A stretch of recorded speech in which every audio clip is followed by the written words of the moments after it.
If you're ready to unlock your full leadership potential and drive real lasting change, this episode is for you.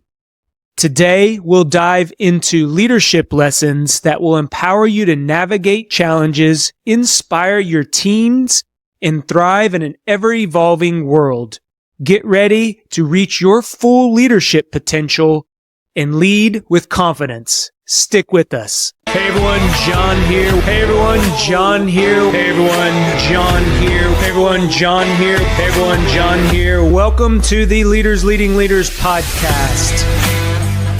Welcome everybody to the Leaders Leading Leaders podcast. I am your host, John Espinosa. Today we are going to talk about transformative leadership lessons that will help you lead through growth and adaptation. One of the most important leadership lessons nowadays is the ability to be adaptive, to be agile, and change your mind. I used to believe that consistency was the key to leadership. Consistency is a part of leadership, but you need to be able to be adaptive, especially as rapid changes are coming down. The world is evolving, our organizations are changing, our teams are changing. People don't always stick around. The 20-year career individual, that's a thing of the past. Our teams are seeing more and more turnover, not just because of the leader, but because they get bored. You get that 3 to 4 year itch and it's time to go do something else.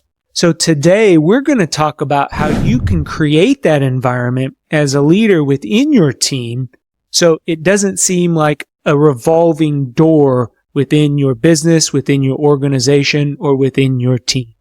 So today we'll talk about 3 leadership lessons that I mentor on and I coach other leaders on that are important for you to apply. Again, this podcast is all about active listening. So get out your journals with me. Get out your pen. If you're driving, if you're at the gym, bookmark this one. You're going to want to go back and take some notes. Don't be a passive listener. Make sure, again, I'm giving you these practical applications. It's free, no cost, so take advantage of them. So let's dig into the first one. The first one that we're going to talk about here is lead with vision and flexibility. So anytime I talk about vision, think of this as your compass. Think of this as your North Star. This is going to inspire. This is going to provide purpose for people. And when it comes to vision, as leaders, we need to have a vision for our organization. But also the team members, the individual team members, need to have a vision for themselves. People will get behind something that they're able to create, something that they feel like they're part of. They got a little skin in the game, and it increases the motivation. It increases their buy-in. It increases what you're going to need as a leader to get through those tough challenges. So the first practical skill I want you to be able to do as a leader is I want your vision to be dynamic. I want it to be very clear. People have to understand. You as a leader not only have to have it in your mind, but you need to be able to clearly articulate your vision for the organization. It needs to be dynamic enough, though, to where there's some flexibility in there. And you're going to be able to accomplish that by, again, thinking macro to micro. So macro, you got that vision, you have long-term goals. Micro, you work in sprints. I coach in 90-day sprints. That's for a reason, because as leaders, that teaches us how to be adaptable. It teaches us how to be agile. It gives us a time frame to work towards for us to look back. Are we on track? Do we need to adjust? And then move forward in another 90-day sprint. The other thing that we need to do as leaders, and this is the second practical application for having a vision that is flexible, is making sure that we communicate adaptability. And here what I'm talking about is our overall vision, again, remains constant. And I would even keep it to like 1 to 2 years. I try to have a 2-year vision. Where are we going? And then I don't determine the how we are going to get there. It's the what. What are we going to accomplish? This is when I communicate to the team, listen, I want you to help me create the how we're going to get there. It creates buy-in. It makes sure that I, as a leader, am communicating this adaptability. So that way, when we got to pivot, it's not just my pivot, it is the team's pivot. And I constantly coach and communicate that throughout the year. I do it in my weekly one-on-ones. I make sure that I do it in my program reviews that I do quarterly, and then I do it in my annual program reviews.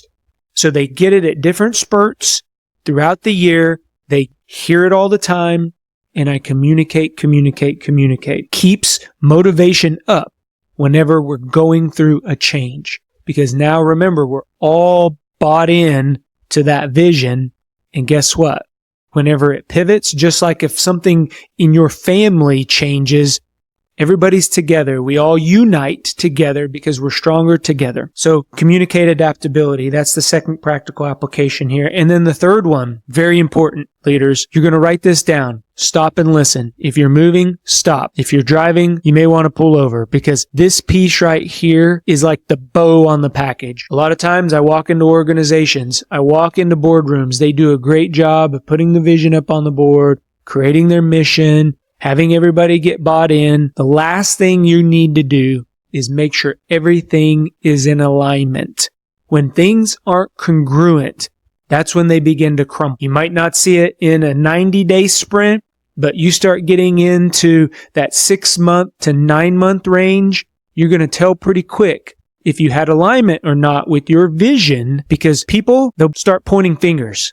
Well, remember 9 months ago, that was John who wanted that. That wasn't me who wanted that. So it's important for leaders, when we leave that room, we need to make sure that everybody is in alignment. And that is going around the room and asking them, are we in alignment? Can you get on board with this? How do you support this? Do we need to change anything? And make it an open conversation. And we're going to talk about trust here in a little bit, because you have to have trust within your team in order to check for alignment, because you're going to get a lot of head nodding. But what you need to get is a verbal yes, a verbal, I get this part, but I'm not too sure about that second part.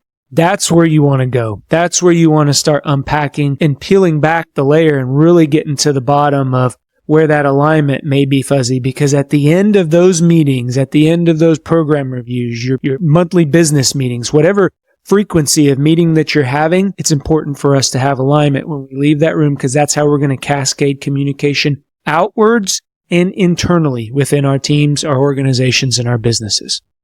So that first one, make sure that you're leading with vision and you have flexibility within there. The second lesson we're going to talk about is empower others to lead. Oh my goodness. Now I'm going to get on my soapbox here, because our mantra, our vision is about getting others to where they are going. And in order to accomplish that, leaders just don't lead. We create leaders.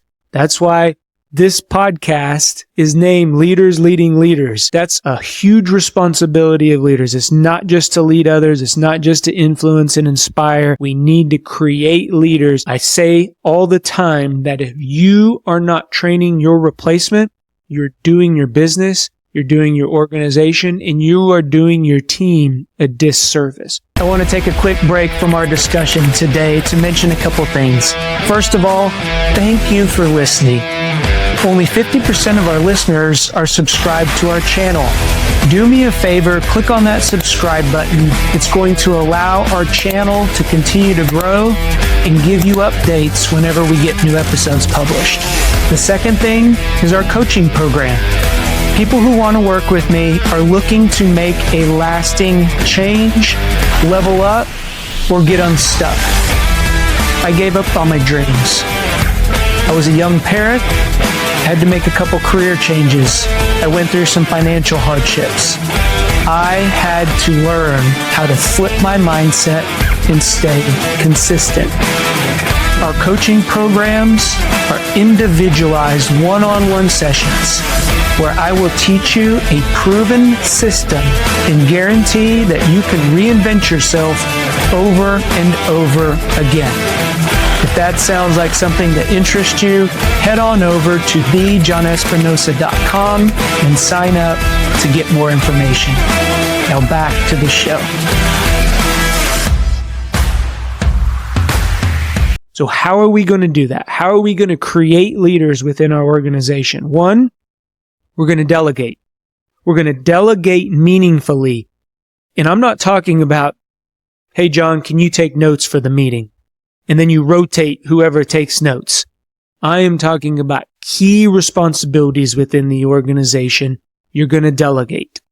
And you're going to do that in a way that is meaningful. So whether that's work distribution, one of the things, and I'll just pause here, one of the things in order for you to delegate as a leader, you have to understand the work processes and the systems. Because if you start delegating and you don't understand the workload, that's where we can get imbalances, you can get burnout, you can get complacency. So it's all over the map. And don't be afraid that when you've assigned something, you say, you know what, we need to change that. And then have an honest and vulnerable conversation with those individuals, with the team, and let them know that you're going to rebalance some of the tasks. It's okay to change your mind. It goes back to being flexible. And once you create that culture of trust, you're able to do that as a leader. The other thing, provide opportunities for growth. So this is another practical application when we talk about creating leaders. You have to create stretch goals. How do you create stretch goals? How do you know what stretches people? How do you know what gets them out of comfort zone? You have to know your people. You have to know what makes them tick. You have to know what motivates them, what demotivates them, where they're at. Are they complacent? Have they been within that organization where they're at that 3 to 4 year mark and they're starting to get comfortable with the things? And I can tell this pretty quickly. If you do weekly meetings or you do any type of status updates, it's almost like you begin to see the same thing. It's just the dates are changing. Or you're beginning to feel, leaders, trust your gut. When you feel like somebody is just coasting or they're getting to the point of quiet quitting, that's when you step in and you unpack what's going on there. You ask, hey, I notice that you're a little complacent. I notice that things may not be challenging for you. I just want to check that. I want to check my assumption with you.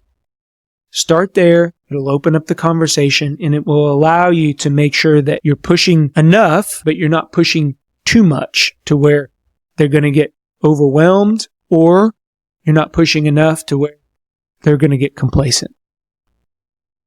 Provide opportunities for growth. And then the last practical application here, when we talk about empowering others to lead, encourage decision making. And decision making was a topic for a month. It was one of our themes about how you as a leader can encourage decision making. So I would encourage you to go back. You can query on the channel, make sure that you're subscribed. But one of the key things here that I want to bring out as I was thinking about this morning in journaling was involving others in your key decisions. Let others know what your decision-making process looks like. It's going to, again, get everybody's buy-in to where everybody has skin in the game. They feel part of the decision. So if it's a hard decision, if it's a difficult decision, if it's a decision that at first not everybody was on board, but you're going to be checking for alignment. So again, goes back to making sure that you're leading with that flexibility and providing that vision is, hey, this is the decision that is made. This is how I made the decision. Can everybody live with it? We might not all agree, but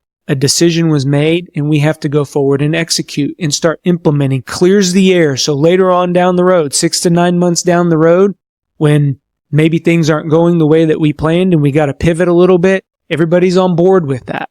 It's very important to get everybody, again, goes back to if they're creating the plan, they're going to be more likely to change with the plan if and when you do change. So that goes into empowering others to lead. We are all about creating leaders within our organizations and making sure that we're training those that are going to fall behind us. Very important. The last lesson here I want to talk about is creating trust and transparency. Trust is your number one asset as a leader. It's the first thing that goes, and it's the hardest thing to get. Let me say that again. Trust is the first thing that goes away when an organization or a leader is failing, and it's the hardest thing for a leader to regain or gain in the first place. So what do we want to do? We want to be open and honest. We want to be our real selves. I got into a situation to where I was one person at work and then I was one person in my personal life, and it was exhausting. It was overwhelming to have a professional version of John and a real person of John. Just be your real self. It's simple as that.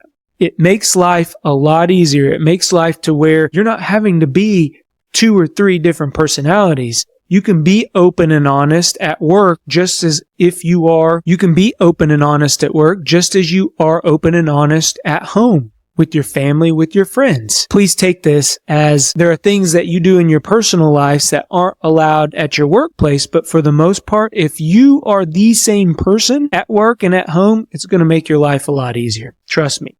And just be open and honest, and then hear feedback. Encourage feedback. This is going to allow others to give you feedback, and then when you give them feedback, they're going to be more receptive to it. So again, think of this as a two-way street. You ask how you can support them better, and then when something isn't quite up to par or meeting expectations, there's an opportunity to say, this is what I've noticed. This is some information that I want to share with you. Then get some thoughts. Get their feedback again. You never know what's going on behind that. Sometimes people put up a wall. Sometimes people put on a good face when they show up in a professional world, and you just never know what's going on in their personal life. But it gives you an opportunity again to know your team, to know your team members, and to know the individuals that you trust to run your businesses.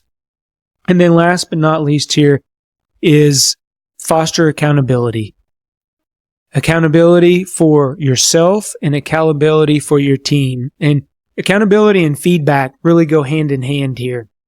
So I almost like to combine these applications when I'm giving feedback, and then I ask, how are you going to hold yourself accountable to? So if someone's not turning in a report on time, or it's not the quality that it needs to be in order for you to make an informed decision, whatever that looks like, have a conversation, share that information, and then goes back to checking for alignment. How can I hold you accountable, or how are you going to hold yourself accountable? And that goes for you as the leader as well. You need to hold yourself accountable. And I tell my team, if I don't do it, hold me accountable. There's no better way to get trust than to ask for people to hold you accountable, and you're more likely to get it done. So again, let's go back over these big takeaways here. 1, lead with vision and flexibility. So make sure that your vision is big enough for everybody else's visions to fit in there. There's a little bit of flexibility. Create those short-term goals. Again, macro to micro, 90-day sprints. Check, evaluate, and then move on. The second one, empower others to lead. Leaders do not just lead. Leaders create other leaders. We want to make sure that we're providing opportunities for growth in this area. We're encouraging decision-making, and we're delegating meaningfully, not just take your minutes or do the tasks that we don't want to do as leaders. That's not delegating effectively. And then last but not least, creating this culture of trust and transparency. And we're going to do that through offering feedback and holding each other accountable. So here's the challenge, Go Be Great community. I want you to take one of these tools. We talked about 3 lessons, 9 tools. Take one, implement it tomorrow. Go make a difference in your team and let them know, hey, I listened to a podcast. One of these tools piqued my interest. I want to implement it with the team. Get their feedback. That way you knock out 2 things. Try one of those on for size, and it will transform your leadership to where you're more adaptive and agile in the face of change. I believe in you. Go be great. Talk to everyone later. Bye-bye. If you like what you're hearing, do us a favor. Click on that subscribe button. Give us a thumbs up or leave a comment. That lets us know that what we are putting out benefits you. If you want additional information or resources or learn how to work with me, head on over to thejohnespinosa.com, because when we become better versions of ourselves, it helps us get others to where they're going. Go be great. Talk to everyone later.